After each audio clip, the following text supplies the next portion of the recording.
Welcome to the Chasing Freedom Show. I'm Noah Evans, and on this show, I'm going to creatively break down real estate deals with top investors across the country to help you become closer to achieving financial freedom. Alrighty, let's get to it.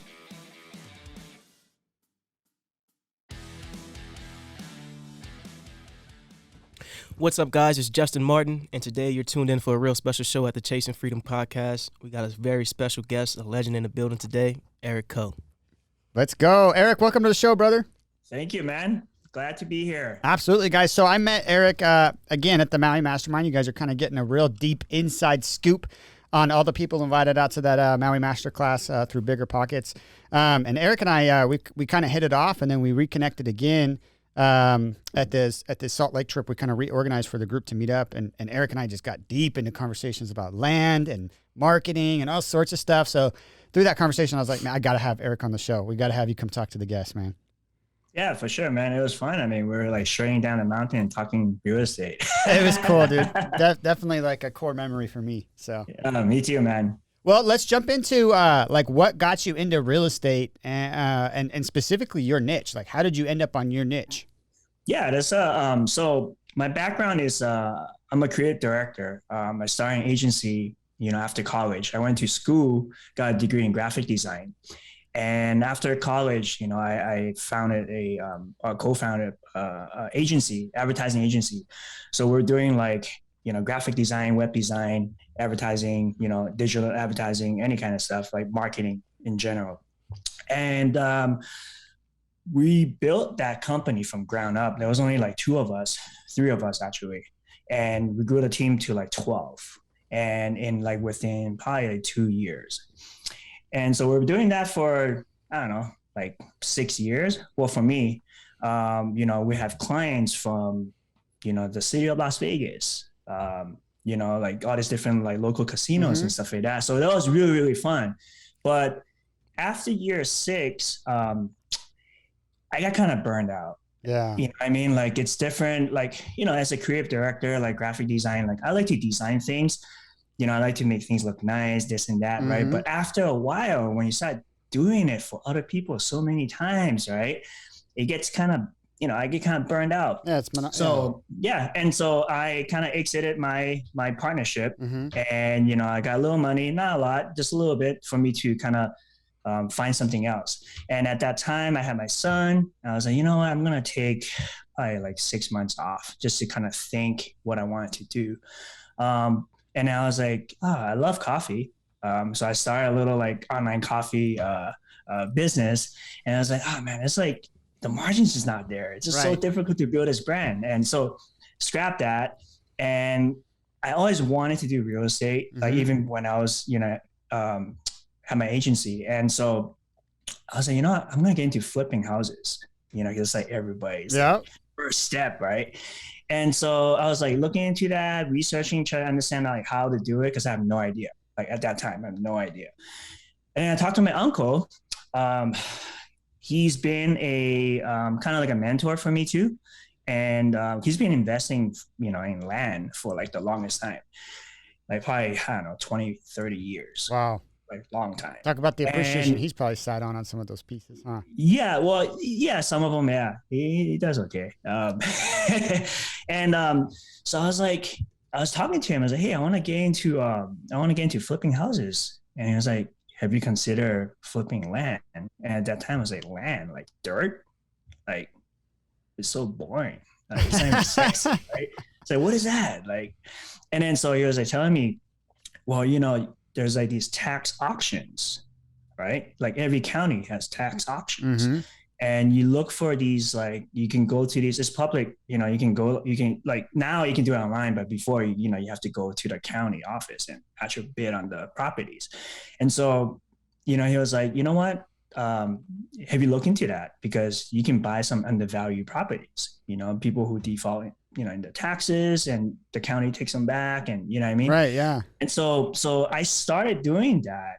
And I was like, I remember the first time I was like researching that specific county, and probably like 30 days before, they give you like a list of all the default properties where you can research and, stuff like that. And I was like, dude, I spent like probably 160 hours, like the first month. Jeez. Like I have no idea what I was doing. Yeah, right? you got a lot of like, it's and a all learning these like, curve. yeah, the APN numbers, all these numbers is just like all confusing and stuff. But long story short, I ended up buying. I probably spent like $8,000 on those properties, and I was able to kind of turn it around and sold it for about 150K, like within a year, like out of all those properties. So I bought all these are little ones, like, under $1,000 each, right? So I bought a bunch of. So you bought like eight pieces. No, I bought probably like 5 of those. So I was like, man. After that, I was like, oh, this is pretty cool. And I don't need to go and, you know what I mean? Like, I don't need to look at the properties. I mean, I just go on Google Maps or Google Earth, whatever you want to use, right? And just really look at the properties. Now, this is a funny story. Like, this is how dumb I am. I didn't realize I bought a cliff. Oh, shit. No, but I was looking at like bird's eye view, right? Oh, yeah. It looks flat. It didn't come to me to go into the 3D mode and look at the terrain. And yeah, but I ended up selling it. I didn't really lose money, but I just bought it. I thought I would make like this much more, but I just sold it to like, I don't know, some other investor bought it. Some other investor that also I got a letter. No, I got a letter. Yeah, I got a letter in the mail. I was like, oh, okay, cool. And then so from there, I was like, oh, this is pretty cool. I got an offer for my land, right, in the mail. And so that kind of leads into like, oh, maybe I should start doing this, because the tax auction is not is getting more competitive now, especially online, right? Everybody can come and bid, right? And so it's just a lot of work up front where, you don't really know if you're going to even get the property or not. And people like going to this whole bidding war. It's not really worth the time, in my opinion. It's also, it's always better to go direct to owners. And that's what I did. I transitioned it over to direct to owners with direct mail. That's awesome, brother. Yeah. So I want to break something apart there. You did something that stops most people from even getting started. You took a leap of faith. You had no idea if you putting your hard-earned money into this land would pay off. But instead of spinning your wheels and saying, well, I could put my $8,000 in the stock market. I could put my $8,000 here. I could put my money there. I could put my money, there were an infinite amount of options. And I think more often than not, it's more important that you decide than that you maximize your decision. Yeah. Because indecision is also a decision, right? Sure. So that you picked a path and you went forward with it and you took the leap of faith. And I'm very excited to kind of get to the tail end of your story towards the end of the episode when we talk about kind of where you are now. From where you started, because it's a really incredible journey. So what did that look like to start marketing? Why don't you break down like direct mail? Like what is direct mail? What does that look like? How much are you spending on it? Yeah, so it's a funny story because I came from the digital marketing space, right? Everything is online. We used to do PPC all the time for a lot of clients, this and that. And like to come back, I feel like I have to come back to direct mail. It's like, who reads like going back to the Stone Ages? Yeah, the Stone Ages. Like, what is this, right?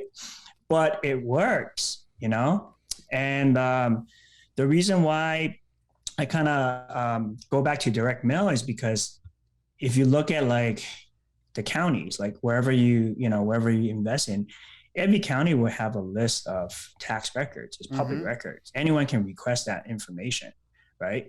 And so, the way how I do it, when I first started was I was kind of taught to kind of do blind offers. And what blind offers are, is basically, you do a lot of, like, for example, let's say if you know a piece of land that's worth, I don't know, like $20,000, right? And so, you want to give them an offer of whatever percentage you're comfortable in paying, right? However much you want to make. Obviously, the higher the offer, more likely people will go for it, right? And you have some of these guys that will go like 10%, 10 cents on a dollar, 15 cents on a dollar. But it's a little bit different though with rural vacant land, because rural vacant land are land that most people don't really like care about. These are like they call it junk land, right? Yeah. But is a niche for that. People who wants to just kind of like go off grid, park the RVs there, just hang out, whatever, build an off grid cabin, whatever, right? So there's a little niche for that. And so with the blind offers, to me, it's like if you want to do it at scale, you're gonna have to do that, because unless you have a big team, which I don't have a big team, I kind of I want to have a lean team this time around, because when I have my agency, I have a big team and it was expensive. It drains your account so fast, man. Like me and my partners, we work so hard. Like, this is it. You know what I mean? And so, but anyway, yeah. So I do blind offers on a lot of these like rural stuff, and it's just volume, right? And you do your market research up front. I spend most of my time doing the research up front, right? And just kind of figure out the comps, which areas, how much you can sell it for. Just like houses, Yeah. And then you just make them a blind offers. And I actually done 10 houses, like 10 deals on houses. I think I told you that, right? No. I haven't. So you sent blind offers out and grabbed 10 houses? Okay, how big was that mailing list? 12,000. 12,000. You got 10 houses. Yes. Bro, this was about 3 years ago, though. Wow. Before this whole COVID stuff. Yeah. Well, and then now, so many people. But I just wanted to try it because I think that concept works. You know what I mean? Because so basically that's kind of what I did. Like, for the more expensive stuff, it just kind of depends on how much you want to offer. Like, I mean, you think about it. I mean, this is how I think. It's like, all right, well, when you send a letter out or any kind of marketing, right? You usually ask, hey, do you want to sell? Right? Basically. And they have to make a decision like, okay, is it got a spam or is it got a scammer or whatever? Okay, that's one decision. And then when they finally decide, okay, maybe, well, how much, right? That's just a second question. But if you send a blind offer, it answers both. It's like, do you want to accept this price? Yeah. You take all the stress off. If they really want to sell, they will call back and negotiate or whatever it is, right? And that's the beauty about it. But the thing about this is you do leave some money on the table. I mean, you have a guy like Noah here, a closer, right? You want to get on the phone and start closing people. You do have, you do leave some on the table now. But for rural land, even for houses too, it's very competitive. And I think in the housing space, like, there's not too many people are doing that. You know what I mean? The blind offers. Because everybody just say, oh, get a postcard. Do you want to sell? Do you want to sell? What's your plan? Right? It's like, every day they get that kind of mail. So when you give them a number, they can think. Is it worth it to call? Yes or no? Yep. Yeah. Exactly. It makes the decision to reach out so much easier. Yeah. No, I really like that. I think. And there's a little hack for that. I can go in a little deeper on that one campaign for all the houses. So I went in and looked for houses that has no mortgage. Free and clear. Free and clear. I mean, that's how I did it and had pretty good success. And I just didn't continue to do it because I just don't like going in, meeting up with people all the time, right? And so, because I can kind of accomplish that same thing with land, you know what I mean? And so, yeah, but if your audience are mostly flippers and wholesalers, right? Yes. Yeah. Probably for the most part. Yeah. Try that out. I think it will work. So let's, I can just kind of like my wheels are spinning on the type of questions that the audience would ask. But Justin, do you have any questions before we jump into that? Yeah. So what I wanted to ask was, are you sending the offers as a postcard, or do you have like a contract that you send in as well too, or how does that look? Yeah. I sent I don't send a postcard. I sent an offer letter with a purchase agreement. Okay, that's smart. cool. Yeah, and it's just a one-page generic purchase agreement, Okay. And then you'll be surprised. People hold on to that. They mail it back. I had a lady 2 years ago. I totally forgot about her. Like, I was like, I did this like 2 years ago. I have no idea. And she just sent it back because people hold on to it. Send it back signed? Yeah. I never called you? No. That's crazy. No, I mean, that's not like the purchase agreement is just it's more like a letter of intent. Right. It's a LOI. Yeah. But people don't, it's better to just phrase it at purchase agreement. Absolutely. They don't know what a letter of intent is. And then when you open escrow, they're going to probably have to sign another more legit, purchase agreement more formal, I should say. You know what I mean? So yeah. So when you send those off, is your direct mail company that you're using able to just print that all off for you, and they use like an algorithm to be able to pick like 70% of the Zillow list price, or do you have to go in and formulate an offer on every single home? Yeah, we formulate everything ourselves. Wow. So just like, we go and do that with land. Same thing. We handle, me and my when I say we, I have 2 assistants, like virtual assistants, over in the Philippines. Nice. And then they handle most of the stuff. Right now I usually just kind of look at the market, where with land you can jump around a lot. Mm-hmm. I try not to do that much and focus. So, but yeah, with that, we kind of figure out how much everything is, and we just formulate the prices, and then we just send everything to the mail house, and they just merge everything for you. Mm-hmm. Let's talk about that. Let's break down what that process looks like to formulate that. Cause is that time consuming?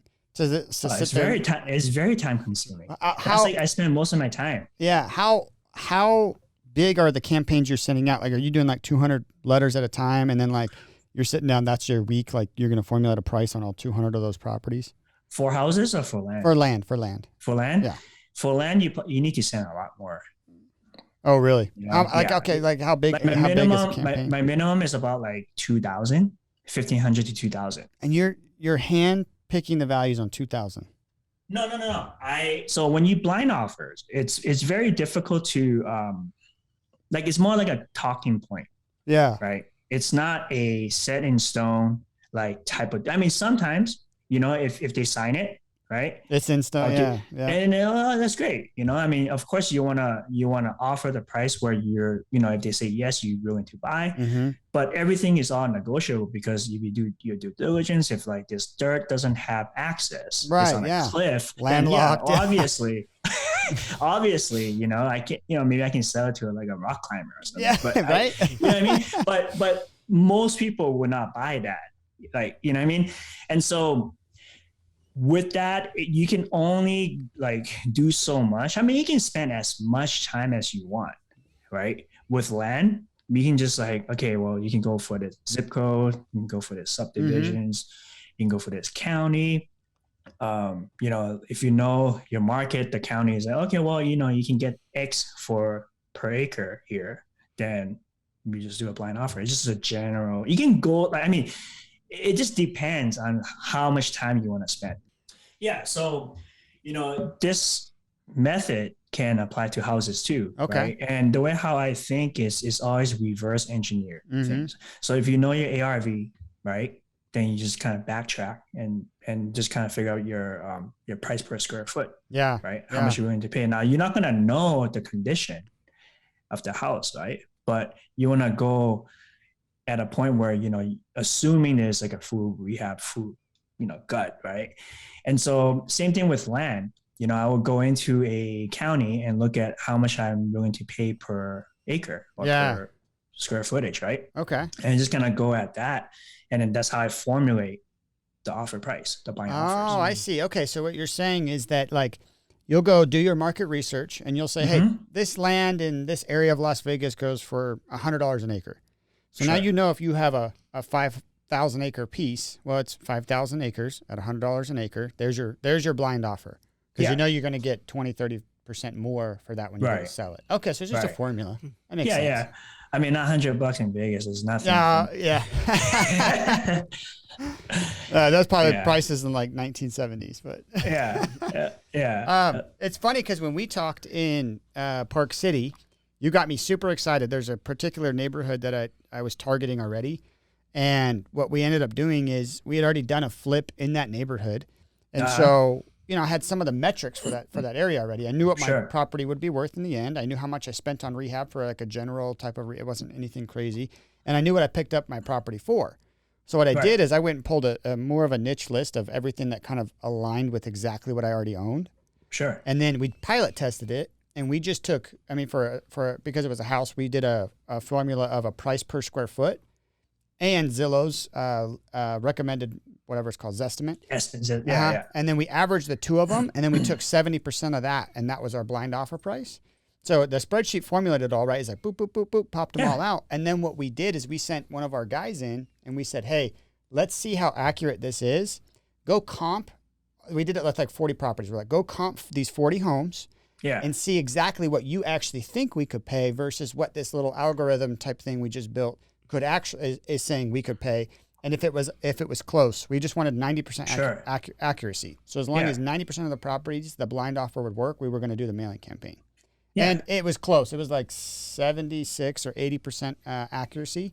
So we just fine-tuned a couple more things, but we actually did our first blind offer mailing campaign off of our conversation in Park City. Nice. So, But what you can also do too is instead of using just Zillow, you can use Redfin, Realtor.com, and Smart. just average them out. yeah, that's super Because smart. you got to think about it. These companies spend millions So much and money. millions on Yeah. figuring out these like estimate. Mm-hmm. So leverage it. Absolutely, man. You know what I mean? Yeah, It's that's harder super with smart. land because some of the certain like land is just harder because it's just not, it doesn't have that much data. Mm-hmm. You know what I mean? Compared to like houses. Houses is a lot easier, but of course, anything easy is more competitive. Absolutely. You know what I mean? Yeah. Yeah.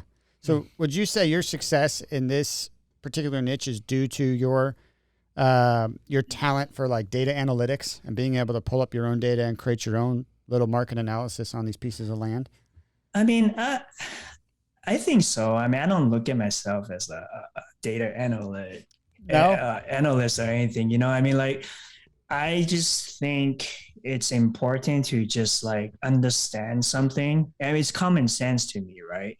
You know, if everything is reverse, like not reverse psychology, it's like reverse engineering, right? If you know how much you want to buy the house for, if you know the ARV price, and you know how much what your budget is, just think backwards. Mm-hmm. You know what I mean? And that's how I think. And yeah, I love it, man.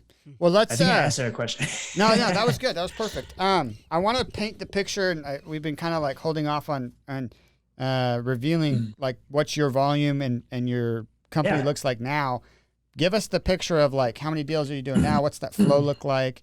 What's the process? Who are you selling these pieces of land to? All that good stuff.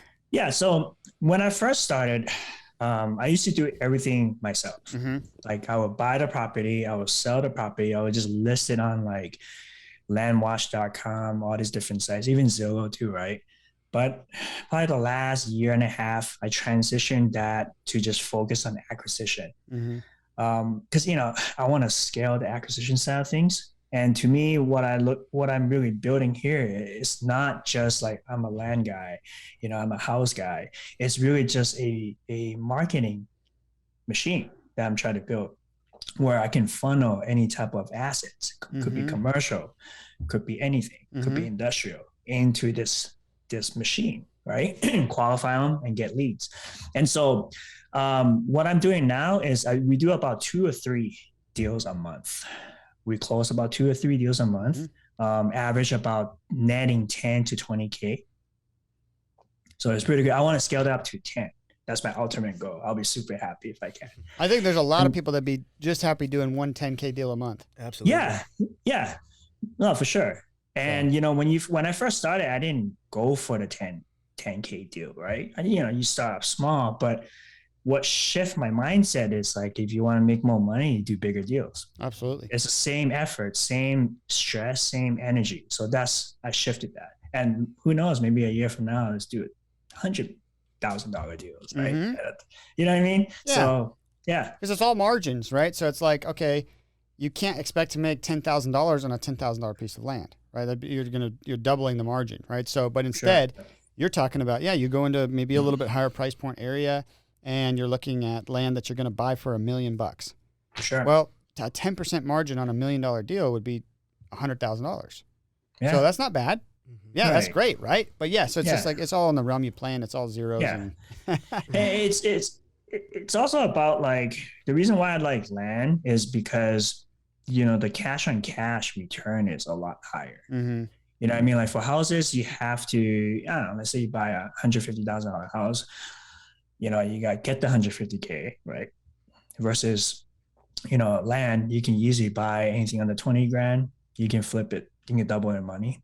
Easy, right? I know you're putting up this 20 grand. Yeah. Yeah. I mean, that's like 100% return, Mm-hmm. 100 to 200, right? Yeah.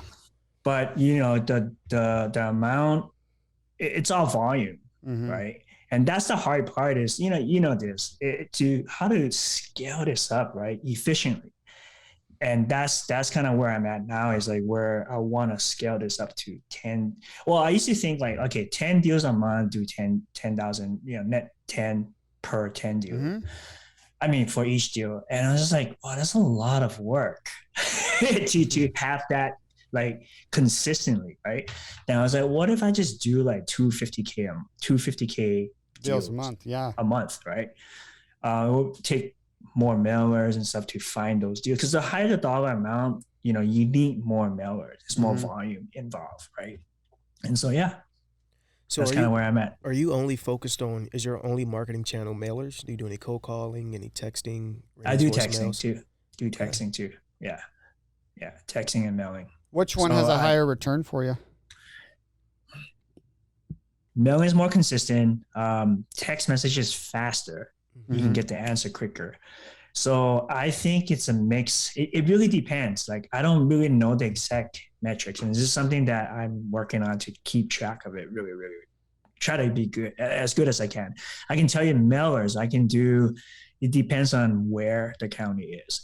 Can average about every 1,500 to probably 3,500 to buy one of those like $20,000 type of like properties, like netting $20,000 type of property. So like 1,500 to 2,000 mailers get you about 20K in profit.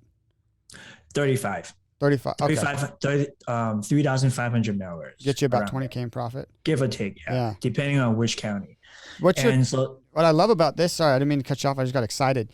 This is the fundamental foundation to business, guys. Like, Eric knows his KPIs. You know how much you need to send out to bring in X. It's just an algebra equation, right? Like X plus Y equals something. Yeah. And something for you is money. So mailers plus your time equals a deal. And you don't know it until you start doing it. Absolutely. You're going to make, like, when I first started, I have no idea. Like, I mean, it's not a waste of money, but it just like, these are the costs of doing business, like things that you learn along the way. If you're kind of in between like 0 to 1 right now, like, just do it. Like, there's so much information out there. Just pick something, because everything works. Yeah. Yep. Everything works. Direct mail, cold calling, everything works. Just pick something and just do it. So figure it out. Yeah. Go figure it out. I mean, don't go reckless about it, but just get the basic knowledge and just do it. It's like, what's that saying? You cannot read about doing push-ups. You just got to do it. You gotta do it. Yeah. I think that's the side of the business that's so not talked about as well. I mean, you see the flashy side a lot. Like, you can go make 10,000, 20,000 doing this one deal, but they're not teaching us side where, hey, it takes 3,500 mailers that we have to send out to get X amount. So, because I mean, it's very difficult to say that, because every market is different, right? And it all comes down to your copywriting, the way how you handle the process when the lead comes in. Like there's a lot of different variables, but it's very hard. Like I said, every market is different, and you'll figure out your own market once you start doing it. This is a great point for everybody to take into consideration, because you're buying a lot of, I can never say the word, rural land, right? Yeah, pretty close that time. Versus like I've mailed for land in McCall, Idaho. And I probably spent $4,000 on mailers, and I haven't got a single hit. But that's an area where like every single person in Idaho would love to own a piece of land in McCall. Yeah. So it's so different, right? So like I quit, and I don't know how close that diamond was, as I'm digging through the dirt here, and that diamond was probably right on the other side. Maybe the mailing number in McCall was every 6,000 mailers you get a deal. I don't know. The 4,000, I don't think is enough. How much is it? You heard me asking. Like, like how much is a piece of land there? Yeah, dude. Yeah. So I mean, they could go, depending on how close you are to the lake. You could be $600,000 for a 10,000 square foot lot. Okay. Yeah. Yeah. So it just kind of depends on usually the higher the dollar, the more mailer you need to send. And it also depends on how you send. Did you do the blind offers on this one or no? No, not on this one. Oh, I okay. should have. Okay. Yeah. Yeah. So a lot of guys that I know that do a lot more volume than me, right? That they do a ton of mailers. Like we're talking about like 10,000, 25,000. Like especially for houses, you have to do a lot more because there's so much competition. Yeah. Like that 12,000 mailer that I've done, I think I got lucky on that one, but it's, you just have to do a lot more mailers. It's just volume. And as more competition, the more you have to do, unfortunately. The cost of acquisition goes up. Oh, absolutely. Hey, here's a weird question I just thought about. You don't still happen to have a copy of that mailer that you sent out in that 12,000 mailer campaign, do you?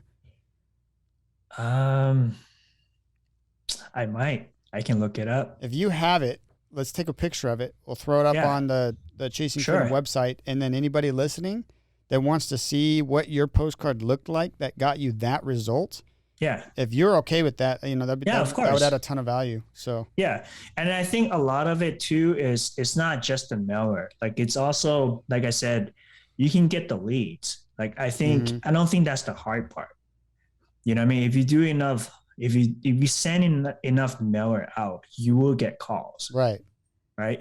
But it's all about the process after that. Like your sales skills. Like when you go to an appointment, like what do you say?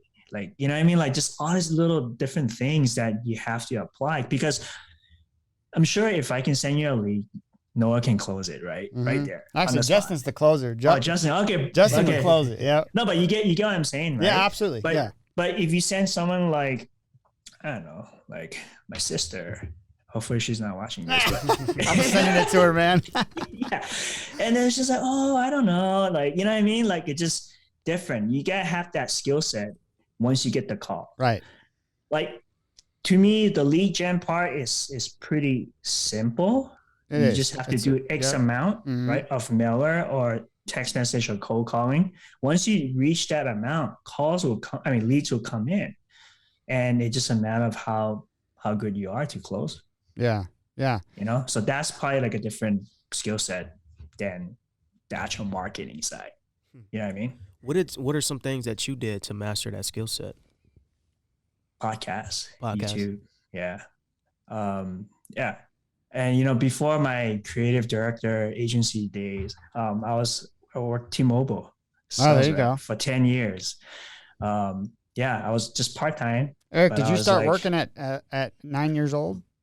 Yeah, I started actually 5. Yeah, 5. No, 5 years old in the T-Mobile store, slinging that iPhone 2. No, it's but I've learned a lot from that job. Yeah, I was really good at it. Like not because like I'm a good salesman, but I just stood in front of near the entrance while everyone is just talking in the back. So everyone comes in, I just talk. Yeah. I love that. It's so funny too, because it's like there's probably telltale signs like early on in life of people that will be successful. So like I had a corporate job too. So like I hope that this is probably very relatable for anyone listening. Like I was the best salesman at Enterprise Rent-A-Car. I used to sell all the insurance protection products, right? Yeah. So like I loved the ranking system because I'm super competitive. I was like the #1 salesman in all of Alaska and Washington for like 2 years in a row. Nice. And then I ran like one of the #1 branches for a couple years in a row. But it's like there's telltale signs, right? Like it's like the people that are just willing to put in the effort. You just hang in there long enough, and you keep putting in the effort, and you keep showing up, and you keep standing at the front of the door, right? You have to.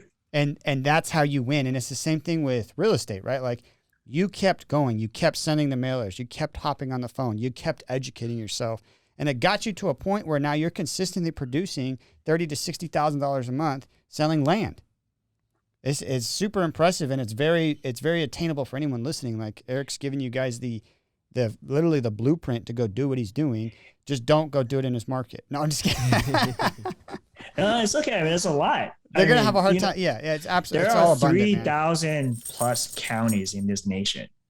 That's crazy. So pick one. Yeah. And then even within each county, there's so much land, So, but my point is, you got to have a certain skill set, right? Like sales and marketing. Well, more sales. It's extremely important. Like even though you have a job, let's say if you don't have your own business yet or whatever, you're just doing like a 9 to 5, you still need to sell yourself to your employer that, you can provide value. Right. Absolutely. That doesn't mean like, even though if you're not a salesperson, you're still selling yourself. Absolutely.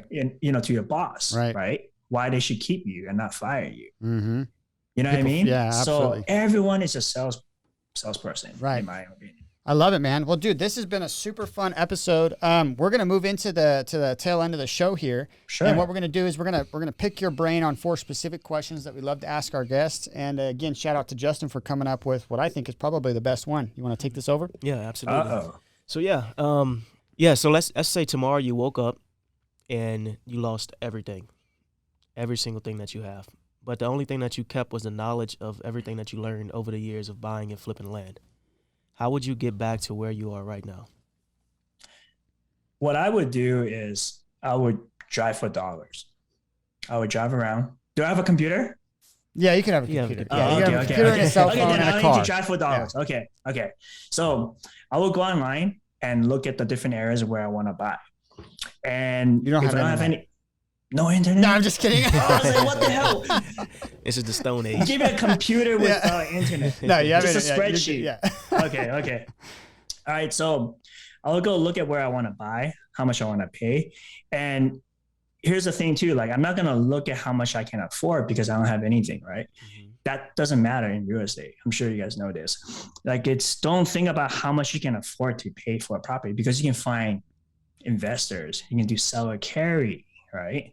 So what I would do is I got to figure out how much I need right now in the next month or next week or next day to survive, right? Let's say, I want to find a deal, give me $5,000, $2,000, because the smaller the deal, the easier it is, right?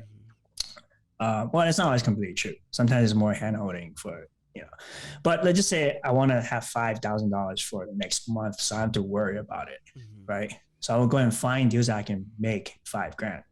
I want to call them up, find, maybe skip trace, the property owners, and call them up and say, hey, listen, I'm interested in buying a property, blah, blah, blah. And then try to negotiate and get it down to as low as you can and get it on seller finance, right?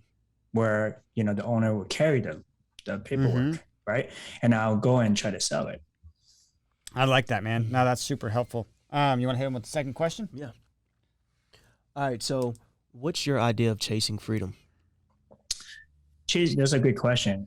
Chasing freedom to me is like money is not everything, but money is up there with like oxygen. I think there's a quote from somebody. I don't know. I just stole it. But no, but I believe in that. Absolutely. Right? Yeah. It gives you options. It gives you freedom. Like we all working for money, but what that money, like the why, kind of going back to what you're asking, like why are we working for money? It's for the freedom. Because I have a family now, I want to have options. I want to be able to travel. I want to be able to do things, like that's why I'm doing what I'm doing. It's the freedom side of things. Absolutely. Money is just a money. It's just money, right? It's a tool. But money is a tool, but you need the tool to get you where you want to go, right? Mm-hmm. So don't be afraid of finding more tools, right? Mm-hmm. Making more tools. Absolutely, man. I love that. Those are great. Okay. What 3 things are you most grateful for? I'm grateful. Be able to talk to you guys right here. Let's go. But honestly, I think I've always looking at life in a way where, to me, I think you need to live your life to the fullest. And what does that mean? It's you need to, if you're not happy where you're at right now, you can change that. Like no one is pointing a gun at you and say, you know what, you have to continue doing what you're doing. Mm-hmm. And so for me, life is, you need to live your life to the fullest. Like everything, like, so like, even for my family, it's not perfect. Nobody's perfect, right? And so every morning I try to be grateful. First thing, I wake up, I'm happy, I'm alive, right? Go downstairs, talk to my kids. Sometimes they're screaming, still yet, I'm glad they're here. Absolutely. You know what I mean? And that's it. Yeah. And then just shift back to, what you really want to do in life. It's not going to be perfect. Nothing is perfect. No. Yeah. So just kind of focus on your goals, like Yeah. what you really want to do. Yeah, intentional gratitude. I like that, man. I do the same thing in the sauna every morning. I'm sitting there. I think about all the things I'm grateful for that I'm lucky to have. And yeah, it's simple. Honestly, it's probably more important to focus on the simple things. Actually, like Yeah. to even look at you, say, sometimes your kids are screaming. Be grateful for the noise in that house because that noise in that house makes it a home. Yeah. Sometimes. Sweet, brother. Well, dude, this was a really fun episode. We really appreciate you coming on, man. How can people get a hold of you if they want to reach out to you and talk about land? Yeah, so we started a podcast called Dirty Real Estate Show. It's all over Spotify, Amazon Music, whatever. And you can DM me directly. I have my Instagram account called Design with the Z, D-I-Z, Design Eric. Okay. Sweet, brother. Well, I'm sure we'll have some people that want to reach out to you. And I love to talk. Yeah. I think it's a good thing to kind of like provide as much value as possible. Yeah. And then we're going to put out your personal phone number and your address for anyone else that wants to come talk to you. No, I'm just kidding. We're not going to do that, bro. And my house address, everything. Yeah, everything, man. And these homes from these hours. Yeah. Yep. Well, dude, thank you so much for coming on, brother. We really appreciate it. Appreciate it, man. All right, nice talking to you, Eric. Bye. All right. Thanks for tuning into this week's episode, you guys. For more awesome real estate content, you can check out my Instagram. It's just Noah Evans _real estate. It'll also be in the show notes. If you want to reach out to the guest, their contact information and websites and however else to get a hold of them will also be in the show notes. All of our podcast episodes get thrown up to YouTube. And for more awesome exclusive content, please go check out the website. We'll have that link in the show notes below as well. All right. Peace.